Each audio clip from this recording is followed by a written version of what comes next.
Au XIXe siècle, il n'y a pas seulement à Bruxelles des agriculteurs flamands et wallons qui sont arrivés. Il y a déjà des Italiens. Alors, qu'est-ce qu'ils font ici à Bruxelles? Eh bien, pour la majorité, ce sont des gens très modestes. Ce sont des gens qui ont de très petits métiers. On peut dire que ce sont des colporteurs, c'est-à-dire qu'ils essaient de vendre des petites choses. Ils vendent notamment des statuettes en plâtre. Ça peut être une statuette d'un saint ou ça peut être le buste de Garibaldi. Et ce sont des enfants qui vendent ça aux passants. Et en outre, ils chantent dans les rues. Ils ont souvent un orgue de barbarie avec un petit singe, un chien savant. Et donc, ils sont, je dirais, un peu à la limite entre les mendiants et les artistes de rue. Alors ça, c'est une première catégorie. Puis, il y a aussi des gens qui exercent des métiers dans le bâtiment. Ils sont miroitiers, ils sont stucateurs, ils font des formes en plâtre dans les belles maisons bourgeoises de Bruxelles. Et puis, par la suite, il y aura aussi des glaciers. Ce sera une des spécialités des Italiens à Bruxelles, c'est de vendre de la glace.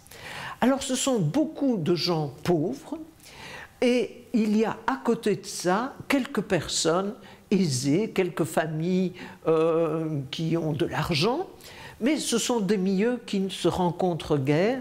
De même, il y a au XIXe siècle aussi un certain nombre de réfugiés politiques italiens en Belgique qui ont fui le Risorgimento et surtout la répression qui suit les mouvements qui n'ont pas réussi.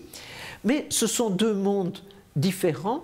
On a un texte du nonce apostolique à Bruxelles qui dit qu'il a de grandes difficultés à faire la communion aux petits-enfants italiens parce qu'ils n'ont pas de quoi acheter les vêtements nécessaires. Et donc, il y a déjà des quartiers italiens dans Bruxelles, notamment le quartier autour de la gare du Nord, plus précisément derrière le jardin botanique, rue Saint-François, rue de la Prairie, rue de la Rivière, rue de la Poste, c'est là que se trouve le quartier italien. Et l'église dans laquelle vont les Italiens, c'est l'église Sainte-Marie à Schaerbeek. Donc on a là une communauté, et cette communauté, elle va s'accroître surtout dans l'entre-deux-guerres. Parce que dans l'entre-deux-guerres, il y a non seulement des gens qui viennent pour travailler, mais il y aura aussi des gens qui viennent pour des raisons politiques. Et on verra qu'à Bruxelles, il y aura tout l'éventail parfait des antifascistes qui se retrouvent ici dans la capitale. Il y a depuis des anarchistes jusqu'à des libéraux et des démocrates chrétiens, en passant par les diverses tendances de communistes, bordiguistes, fidèles à Moscou, socialistes, etc. Et tous ces gens agissent à Bruxelles, font des réunions, font des petits journaux, de manière clandestine, parce que c'est interdit pour des étrangers de faire de la politique. À côté de ces antifascistes, il y a aussi des Italiens qui sont favorables au régime de Mussolini et qui sont proches de l'ambassade, du consulat, qui organisent pour ces sympathisants du fascisme toutes sortes de choses intéressantes, c'est-à-dire une école gratuite, avec des uniformes gratuits pour les enfants. Ah ben, c'est des chemises noires parce que ce sont des fascistes. Le repas, on va les chercher en bus dans leur jusqu'à leur maison, etc. Donc la communauté n'est pas unie du tout, la politique les sépare de manière absolument formelle.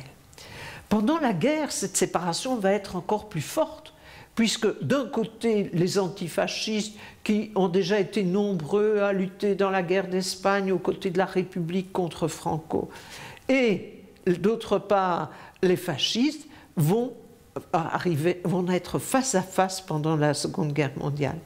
Alors que les uns rejoignent la résistance, et ils seront nombreux. Il y a notamment un groupe à Molenbeek qui se situe rue de la Perle.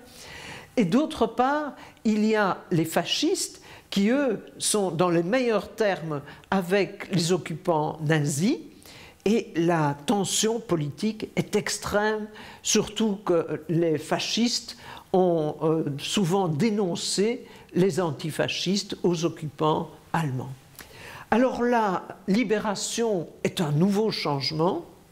Au moment de la libération, ce sont les antifascistes qui prennent le dessus, qui publient un journal, et puis arrive une date qui est absolument importante, c'est 1946.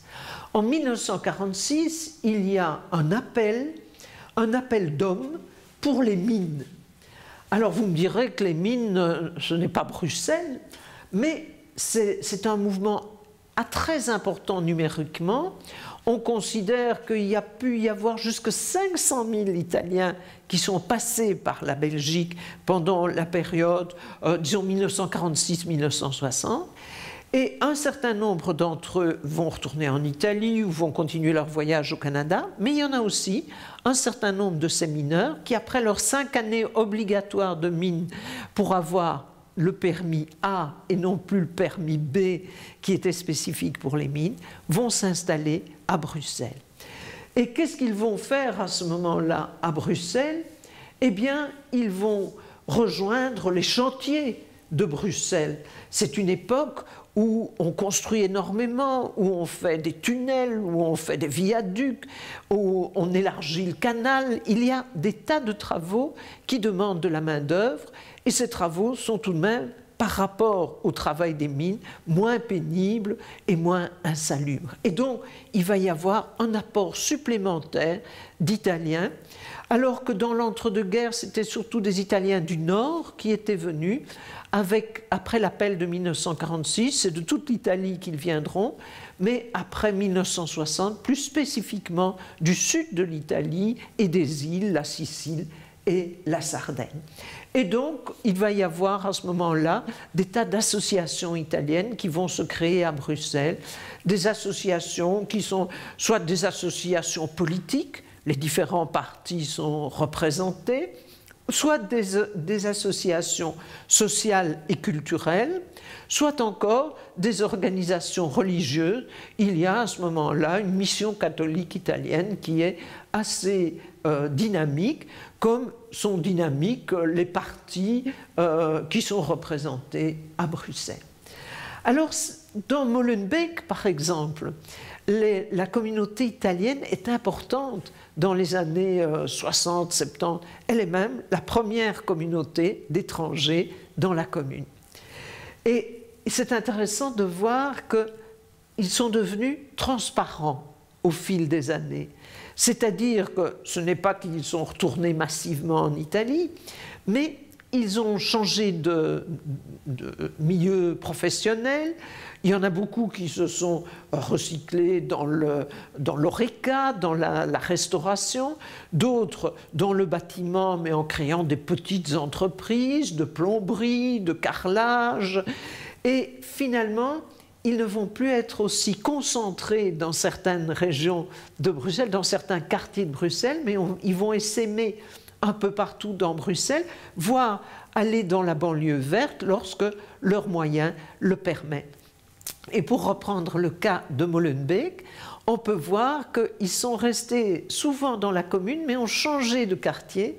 Ils ne sont plus dans le bas de Molenbeek, le bas de la chaussée de Gand, le canal, etc., mais ils sont montés vers les quartiers plus aisés de Molenbeek, comme le boulevard Mactens, le boulevard Méteuy, où ils sont devenus transparents, sauf à certains moments. Quand l'Italie joue un grand match, vous allez voir que sur ces buildings qu'on croit peuplés de Belges, vont sortir toute une série de drapeaux italiens qui rappellent que leurs habitants sont originaires de la péninsule italienne.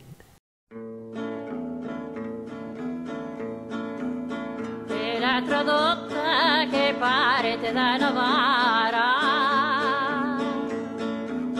e va diretta al Monte Santo,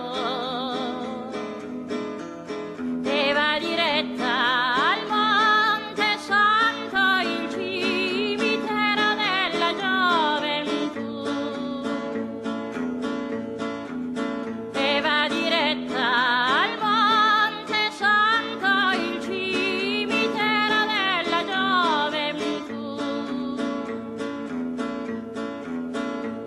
montagne